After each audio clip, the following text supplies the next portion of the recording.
اپنے کنبے قبیلے پر فخر کرتا ہے، اسی طرح قرآن والے کل قیامت والے دن اللہ کی بارگاہ میں فخر کریں گے کہ ہمیں دنیاوی اعتبار سے کسی بڑے کنبے قبیلے کی حیثیت تو نہ ملی، لیکن آج اللہ نے ہمیں اپنے کنبے قبیلے میں شامل فرما لیا۔ تو اس لیے صحابہ نے پوچھا، یا رسول اللہ، یہ اللہ کے کنبے قبیلے سے کیا مراد ہے؟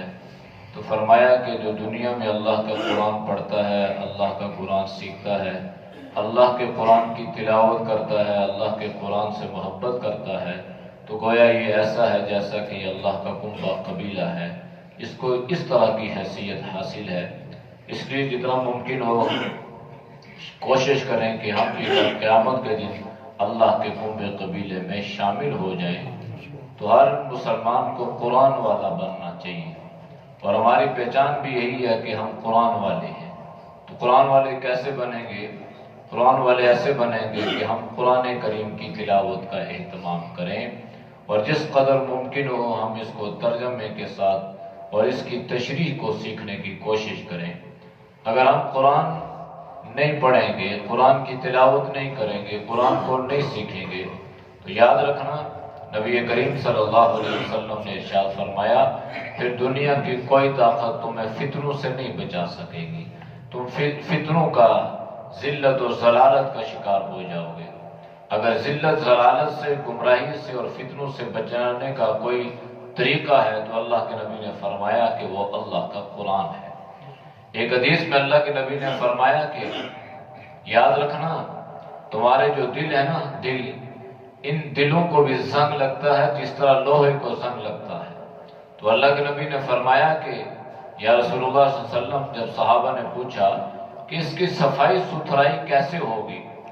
لوہے کو زنگ لگتا ہے تو اس کو صاف کرنے کی کوشش کی جاتی ہے، ریگمار استعمال کیا جاتا ہے، تیل استعمال کیا جاتا ہے۔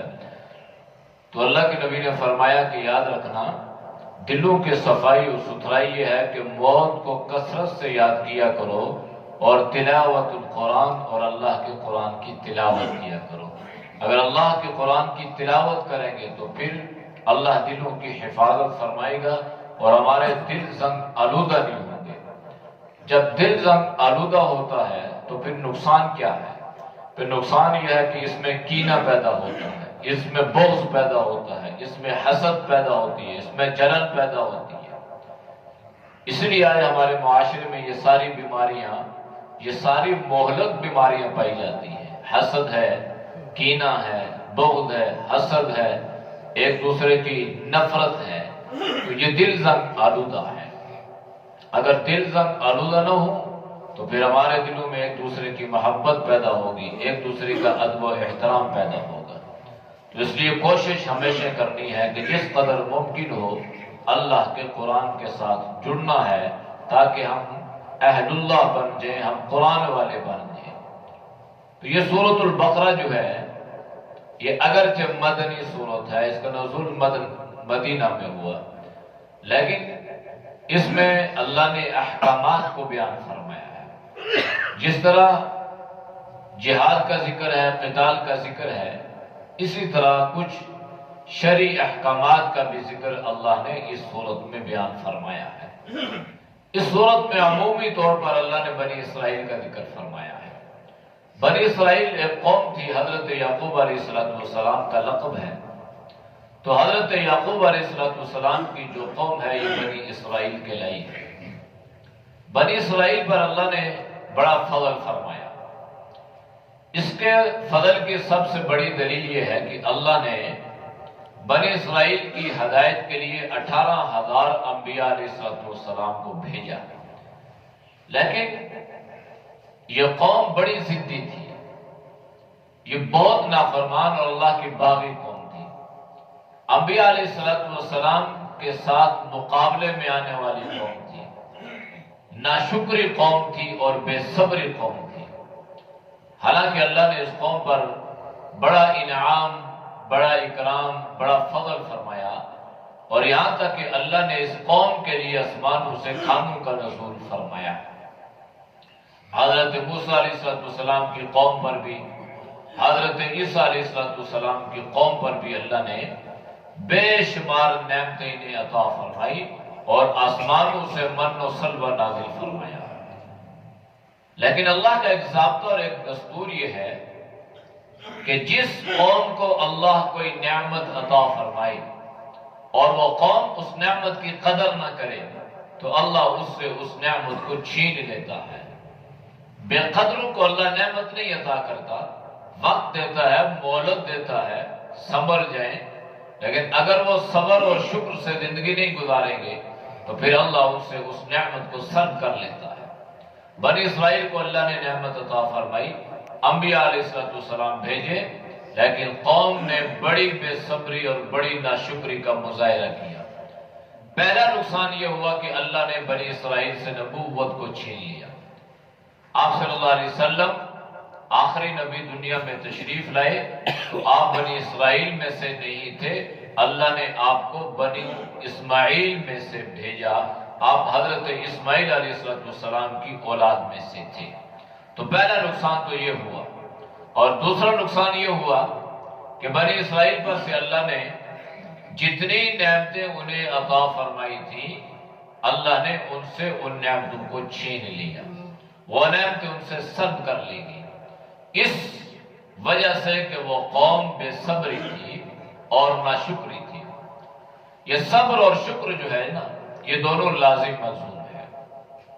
اللہ نعمت عطا فرمائے تو اس پہ اللہ کا شکر ادا کرے، اور اگر خدا نخواستہ کسی نعمت سے اللہ محروم کر دیں تو اس پر صبر اور قناعت سے زندگی گزارتے ہوئے اللہ کا شکر ادا کریں۔ قرآن کریم میں اللہ نے انسان سے ایک شکوہ کیا ہے کہ اے انسان، میں نے تجھے بڑی نعمتیں عطا فرمائی، نعمتوں کے دروازے کھول دیے۔ انسان اگر اپنے جسم پر غور کرے تو ہمارے جسم میں کتنی نعمتیں ہیں، لیکن کبھی ہم نے اللہ کا شکر ادا نہ کیا۔ یا اللہ، تم نے آنکھوں کی بینائی عطا فرمائی، زبان کی گویائی عطا فرمائی، کانوں کی شنوائی عطا فرمائی، اے اللہ ہم تیری ان نعمتوں پر شکر ادا کرتے ہیں۔ اے اللہ، تو نے قوت قلب عطا فرمائی، دماغ کی صلاحیتیں عطا فرمائی، اے اللہ ہم ان نعمتوں پہ تیرا شکر ادا کرتے ہیں۔ تو شکر جو ہے یہ دو طرح کا ہے، ایک شکر یہ ہے کہ ہم زبان سے کہیں الحمدللہ، اے اللہ تیرا شکر ہے، اور دوسرا شکر یہ ہے کہ ان اعمال کو ہم اللہ کی عبادت میں لائیں، اس سے اللہ کی بندگی کریں۔ آنکھیں ہیں، اللہ کی نعمت ہے تو اللہ کے قرآن کو دیکھیں، کان ہے، اللہ کی نعمتیں ہیں تو ہم اسے اللہ کا قرآن سنیں، زبان ہے، بہت بڑی اللہ کی نعمت ہے، ہم اسے اللہ کے قرآن کی تلاوت کریں۔ دل ہے، اللہ نے سمجھنے صلاحیتیں اس کے عطا فرمائی ہیں تو ہم اس سے دین کو سیکھنے اور سمجھنے کی صلاحیتوں کو بروئے کار لائیں۔ اپنا اللہ نے انسان کو دماغ عطا فرمایا، بڑی نعمت ہے، تو اس کو ہم صحیح استعمال کریں تو یہ ہے اس کا اصل جو ہے، اس کی قدر ہے۔ اگر ہم ان چیزوں کی قدر نہیں کریں گے تو خدا نخواستہ بنی اسرائیل کی طرح اللہ ہمیں ان نعمتوں سے محروم کر دے۔ اور ان نعمت کی قدر دنیا میں ان لوگوں سے پوچھیے گا جن کو اللہ نے ان نعمتوں سے محروم رکھا ہے۔ ساری نعمتیں ہیں، آنکھوں کی بینائی نہیں ہے تو انسان یہ کہتا ہے یا اللہ ساری نعمتیں لے لے، آنکھوں کی بینائی عطا کر دے۔ ساری نعمتیں موجود ہیں، قوت گویائی نہیں ہے، بول نہیں سکتا، انسان یہ کہتا ہے یا اللہ ساری نعمتیں لے لے اور اس کے بدلے میں ایک قوت گویائی عطا کر دے۔